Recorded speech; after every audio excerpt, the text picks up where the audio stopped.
Hello everyone, this is the channel Trying to Get By. Hope you are all doing really well. Chris has been moaning. Chris is my husband, for those of you who don't know. By the way, I'm Samantha, if you've not been here before. Anyway, Chris has been moaning that breakfasts are getting a bit boring. He does tend to go for, on a work day, porridge, cereal, toast. Those are his three go-tos, but he wants something quick and easy to be able to make. So this video is going to contain some of the things that we are trying out for alternative breakfasts. I don't know what I'm making yet. The only one I know so far is we're going to start with pancakes. These are American style pancakes because the aim is I'm going to batch cook them, and then Chris is going to experiment with popping them in the toaster in the morning from the freezer and seeing how they turn out. Let's give it a go. So this is the recipe that I am using. If you can see, it's got oats in this recipe. So hopefully this will make it slightly heartier than just a standard flour pancake recipe. So with my little shorthand, we do oats and milk together for 10 minutes to leave them to soak. Then we add the eggs, some butter that's been melted, and some sugar, and we whisk that together. We then mix in the other dry ingredients, which are the flour and the baking powder. Whisk those together, let the whole thing stand for 5 minutes, and then we can start pouring out and frying off the pancakes. Okay, here we go. We've got our oats and our milk that's been left to stand. So that's just, I'd whisk that together and then just left it. So to that, I'm going to add my 2 eggs, my melted butter, and a tablespoon of sugar. Now it says granulated sugar. I only ever have caster sugar, so that's all I've got, and that's what's going in. So we'll give that a little whisk, get all those wet ingredients together. Now we're going to go in with 2/3 of a cup of flour. Now I've only got 1/3 cups, I don't have a 2/3 cup, so we're going to have to do 3 scoops. So 1, and oh, not quite a full scoop there, and 2, and a final 1/3. No, 2/3. That's it. 1, 2. My brain's not working today. So 2/3 of a cup. Right, let's get all these out of the way. And then 2 teaspoons of baking powder. Where's my baking powder? Baking soda, baking powder. Okay. 2 teaspoons of that. So 1 and 2. And a 1/4 teaspoon of salt, which I never really measure, I just kind of guess. Here's about that much. Okay, and then we're just going to whisk these together and let it stand for a good 5 minutes. Now I find when you make any other kind of pancakes, it's always good to leave them to stand for a short period of time. It just seems to let the batter settle and the flour to have time to absorb the liquid a little bit better. So that's that. Let's hazard a guess on how many pancakes we're making. I'm using a 1/4 cup. So it says 2 tablespoons, so that's 30 ml. 1/4 cup is 60 ml, so half of this per pancake. So I reckon I'm going to make about 20. Let's have a wait and see. So there's a little bit of oil in my non-stick that's got nice and hot. I'm going to go in with my little measuring. So half of one of these. And they spread out quite nicely. I've got to admit, this is round 2. I did do a tester because I wasn't sure. And I can fit, if I'm careful, 5 of these little pancakes in this pan, as long as they don't spread too much. Okay. that one a little bit more that way. Fingers crossed, one more. I think this is just over 2 tablespoons with my not so accurate measuring. There we go. So now, the trick is with this is to wait for the bubbles. And that is the bubbles that occur on here, not the bubbles around the edge, but the bubbles that start, yes, that was very silly of me, I've just touched the side of the pan. The bubbles that come to the top of the pancakes. Now I can see them just about starting to come, and it's those bubbles that are the clue for when you are ready to turn over. So that is just what we are going to wait for. And it shouldn't take too long. Because I can still, oh, did you see that one there? I think there's another one coming there. So, they're puffing up, they're bubbling. This is quite exciting. This is better than watching paint dry though. It depends on what you regard as exciting. I'm quite interested in this because I like the science behind it, of the reaction of the baking powder with the other ingredients to create the bubbles in the pancakes, which gives you the indication that you're ready to flip. So there we go. Let's have a little look. Yep, there we go. Woo! Now this is the problem when you've tried squashing more in your pan, is you've got less room to manoeuvre, but we managed. Now my other quandary on this was, how long do I wait on this side, because now we're not going to have any bubbles, but in theory the majority of the pancake should have been cooked on the first side, so you're probably 80% cooked through, and the last bit of cooking is just in this last little section where you're just waiting for brownness to occur on your pancakes. So far I did 4 in the first round, got these 5, I've got 9. I reckon I've still got at least half the container left, so I might be all right for my 20 pancakes. We shall have to see. So let's have a quick look. Which was the first one I flipped? It was that one. How's that looking?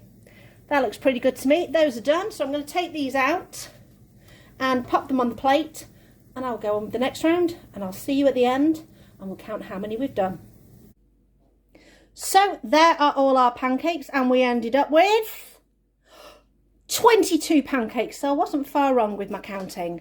It turned out quite well. There's a little bit of inconsistency, I will say, with the cooking. So this is one of the earlier ones that I did, the first side, where I had a little bit more oil in the pan.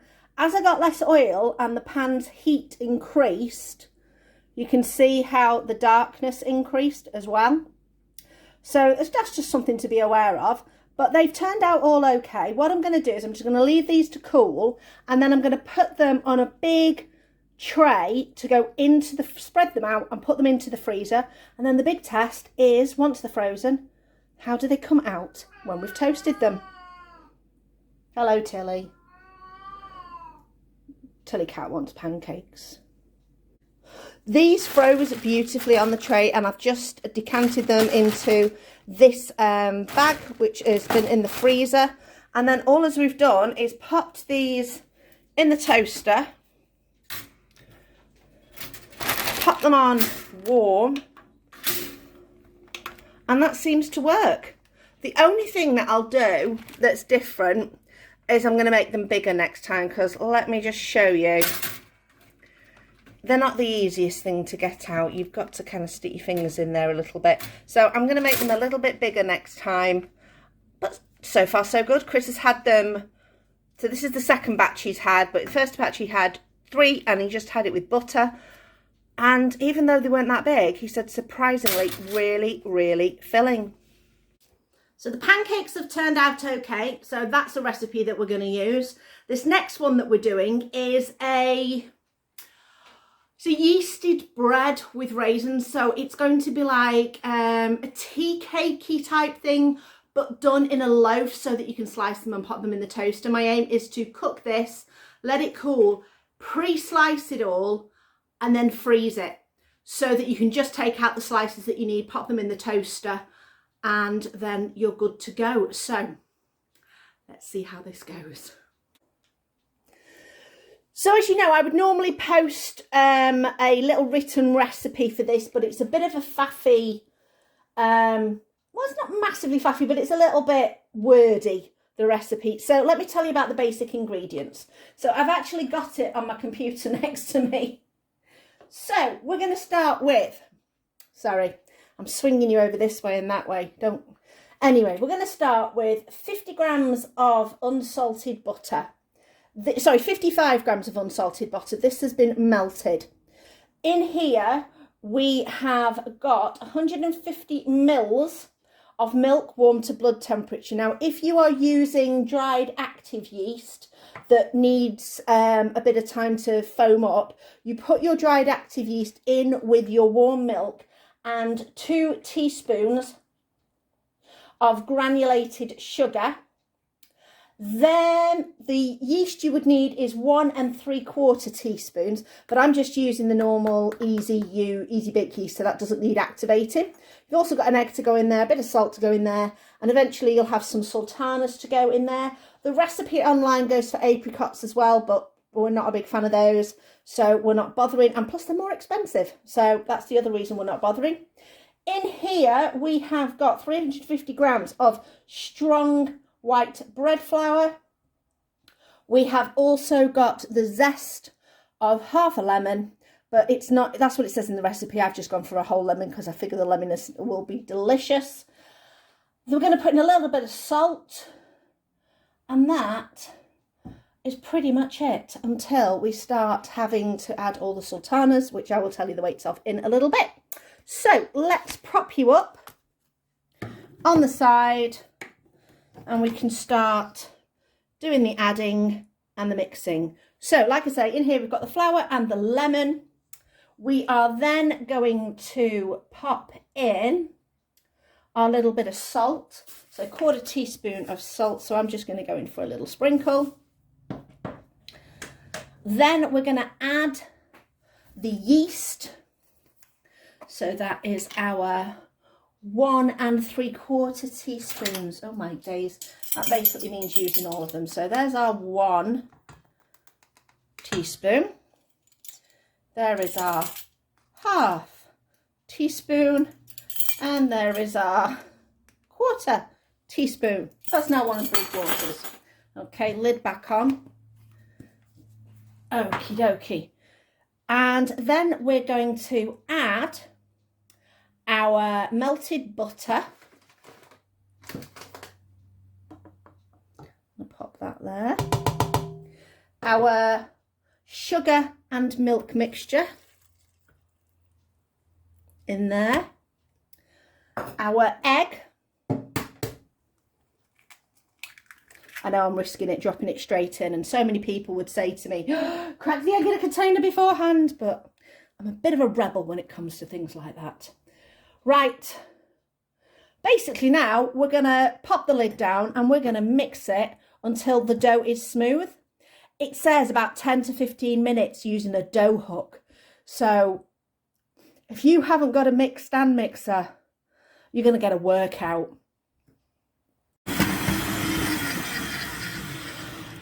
Okie dokie, so I have had this kneading for quite a while now. I found the mixture was a little bit too wet for me, so I just sprinkled in some extra flour, possibly another 20 grams of flour, and it's created this lovely soft dough, which is brilliant. Now we need to leave this dough to rise. What I'm going to do is I'm just going to bring it together like this, and I'm going to pop a little bit of oil in the bottom of the bowl, and then I'm going to pop this in and cover it with a clean tea towel, leave it somewhere warm. That's fine. I've made a boo-boo though. I have, as I was reading the recipe, and it says soak your dried fruit in some hot water, obviously to plump it up for a little bit. So we're going to leave the dough for about an hour or so, see how it goes. This is going to be left for about 40 minutes, and then we're just going to drain them and dry them. So I've done 150 grams of the dried fruit because that's how much it is combined, and then I've just read the recipe and it says raisins, and I've got sultanas.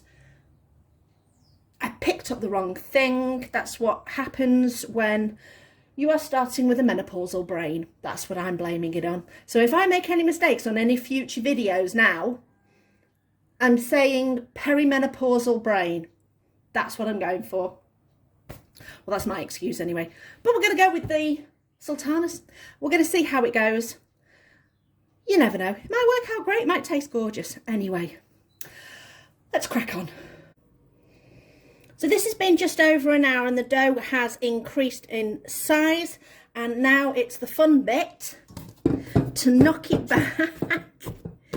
Sometimes when I first started making bread, I was like, why are you knocking all the air out of it? But we're going to knock it back. We're going to tip it out. We're going to pop it on here. We're going to start to spread this dough out, and we're going to start to add our fruit. Now, I have dried this fruit off.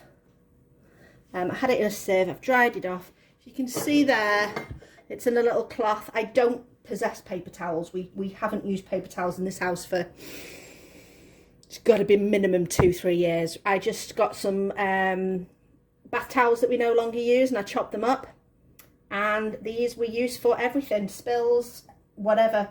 And because they're old towels, if the spill is an absolute nightmare, I don't mind throwing them away, but 99% of the time they go in the wash. So that's just me. That's what I use. So I'm going to start putting a handful of these in, and I'm going to start to bring this dough together. I'm going to do it like in a folding action.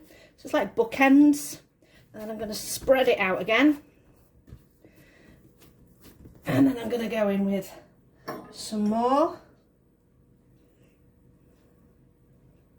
There we go. I'm going to fold it in again. And top and tail. So this is going to be quite a fruity dough. Hopefully these, what did I end up using? Sultanas instead of raisins will still work. So last lot in. There we go. And as I said, washing machine is right underneath me, so you can hear that, I think. That's me just chucking it straight in there. There we go. Fold in, fold up, fold together. We're just going to knead this a little bit so all that fruit is in. And this is going to go back. Oi, get in there, no escapes. This is going to go back. No, this is not going to go in the original pan. This is going to go in the loaf tin that we're going to cook it in, which I've just greased. So we're going to squash this in. I want to try and make sure that the majority of the fruit is tucked in, because I know from past experience, when you have fruit sticking out on the top of any kind of recipe, you can often end up with burnt bits. So if we do a bit of a knead in where we're tucking underneath, there we go, we're going to make it into a bit of a sausagey shape, and we've tucked underneath. These few little bits want to come out. We're all tucked in, ready for bed. You can see there, this is where the majority of the folding is. I'll just tuck those last ones in. That's going to go in there. It's going to rise anyway again. I'm going to cover it with our cloth. Go and put it in my warm space, which is in my living room near the radiator. Pop that on top of there. About another 45 minutes, and then we are going to go in the oven with the other stuff that I'm making for a different video. This has risen. It looks fabulous. It's going to go in the oven at about 180 fan, so that's 200 normal. It's going to take about half an hour or so. It's a bread recipe, so it's going to go until it's golden on the top, and also when you tip it out, tap the bottom and see whether or not it sounds hollow. So that's going to go in the oven. This fruit bread is pretty much cool now, so I'm going to start slicing it up so that we can freeze it. But let's have a quick look inside. Oh, that looks good. A crumb on that. Really lovely and fluffy. So all we're going to do is cut it into slices, freeze it up, and then we'll test it out tomorrow straight from the freezer. So the bread has been in the freezer for a little while. It's firmed up beautifully, and we have popped a couple of slices in the toaster, so we'll have a look at that. This has been in the toaster for a couple of minutes. Look how well that has turned out. Looks gorgeous and tastes amazing too. So far we have done the pancakes, and then we have done the fruit loaf. I've got another fruit loaf made because Chris absolutely adored it. He is now chomping into it at supper time as well. So I only made it 3 days ago and I've made another one. And now I'm going on to my third recipe, which are like an oaty muffin, not like a cake, but like a dense oat muffin size thing that's going to go in the oven to cook. Then we're going to freeze them, but then we can take them out and either chuck them in the air fryer in the morning or bung them in the microwave. So let's get on with this recipe. So here is my very pared down recipe instructions. So we have got a cup and a half of milk, 2 eggs, half a cup of maple syrup, which I have not got and is quite expensive. So it does in the recipe that I was reading say you can substitute brown sugar. Half a cup of apple sauce. I've got some of my apple puree that I've made. We've got 3 cups of oats, a teaspoon of baking powder. That's my little code for baking powder. Cinnamon, nutmeg, vanilla. I've not put quantities, go with your heart.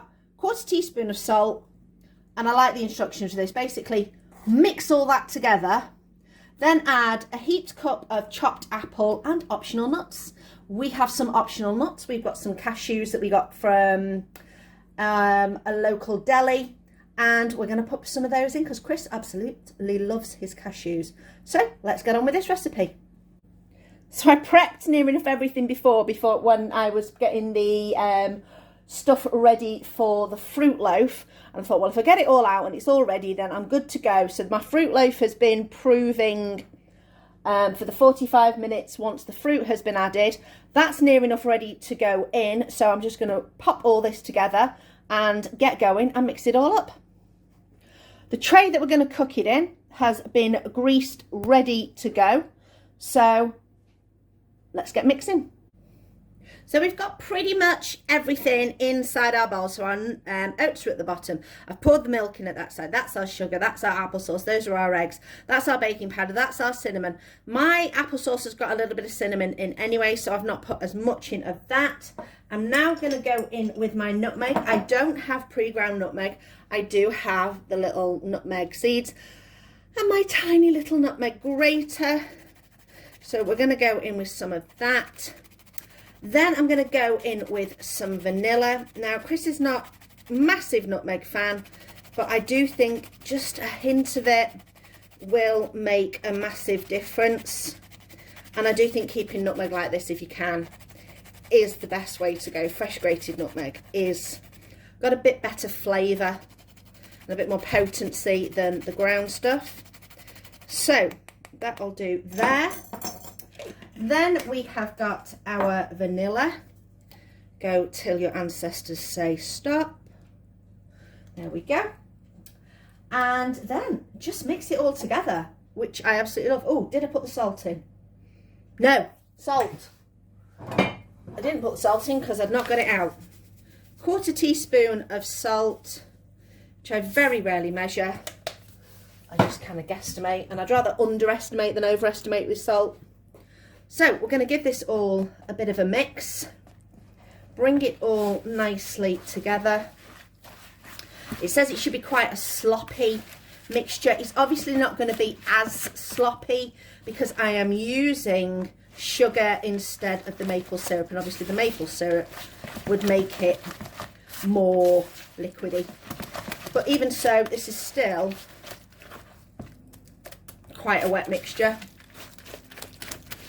There we go. Go for the ultimate mix. There we go. Now we're going to add our apple. 1 heaping cup of apple. I had 2 apples. I've not quite got a heaping cup. It's just shy. However, we are putting nuts in there. So that's going to make up a bit of the volume. These are just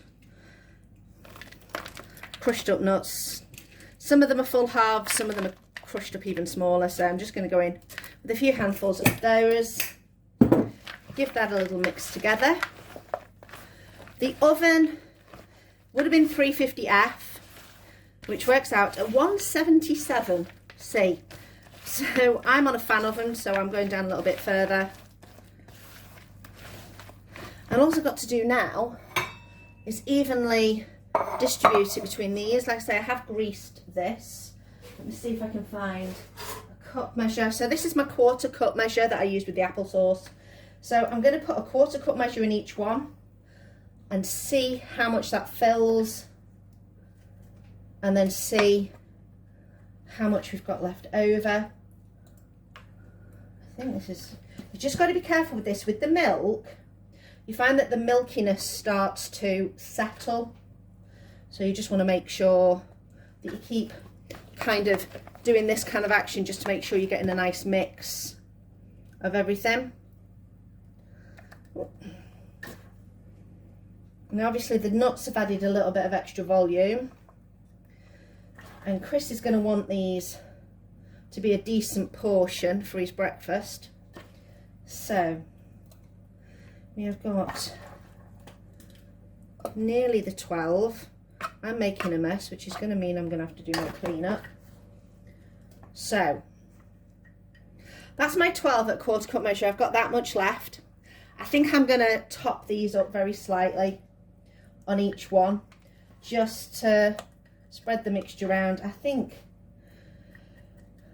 don't know whether a full 1/2 cup is going to be too big.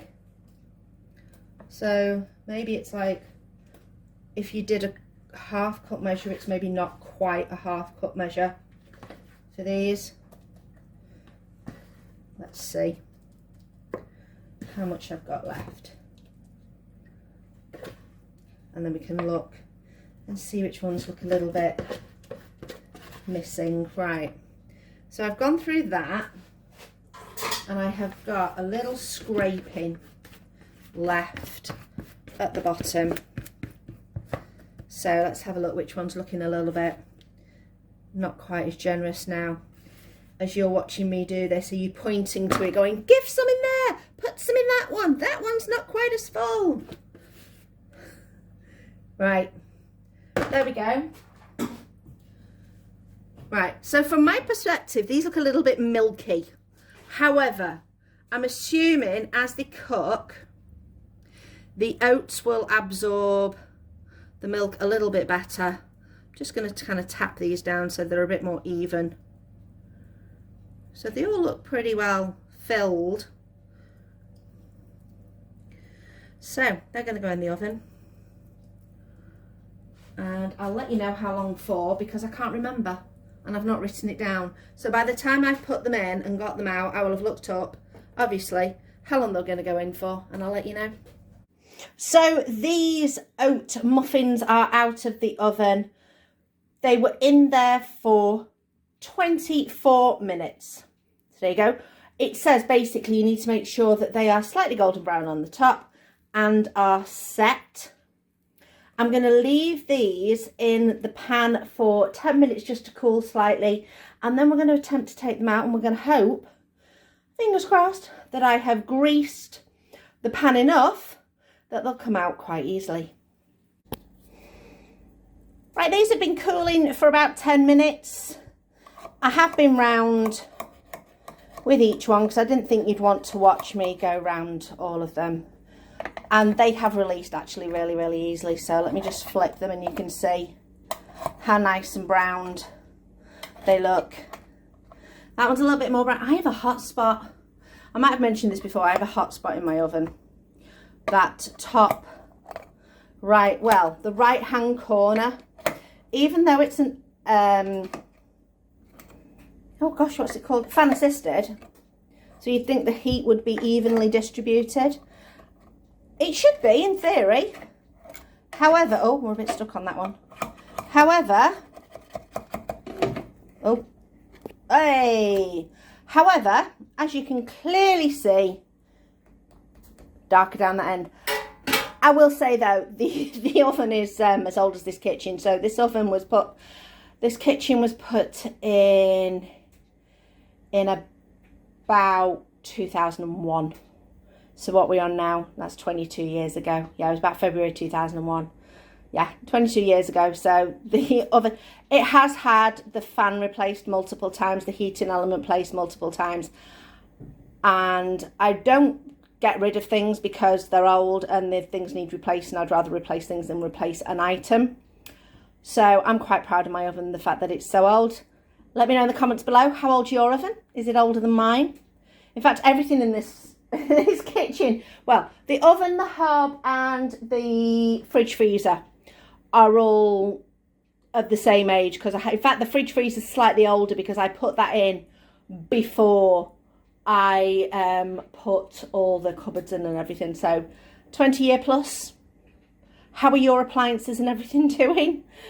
Let me know in the comments below. That would be quite cool to find out. So next test. Does Chris like these? We shall see. So the muffins are all in a bag, nicely frozen. I'm going to take one out for breakfast this morning. Pop it on a plate and we're going to pop it in the microwave for a couple of minutes and see how we do. And I'll let you know how long it takes. That took 1.5 minutes in the microwave. It is nice and hot and nice and soft inside. And Chris has had one of these when we first made them, and he recommends that you put something with, if you don't like them on their own, put something with it, like maybe spread a little bit of jam on it as you're eating it, or a little bit of apple butter would be delicious too. I'll let you know what Chris thinks at the end of the video. 3 new breakfasts for Chris to have in the morning. So we've got a bit more variety in there. Gonna keep looking and investigating other possibilities. I did see lots of breakfast casseroles on YouTube, but nobody really said, they were all like, prepare this breakfast casserole, put it in the freezer and then take it out and cook it in the morning.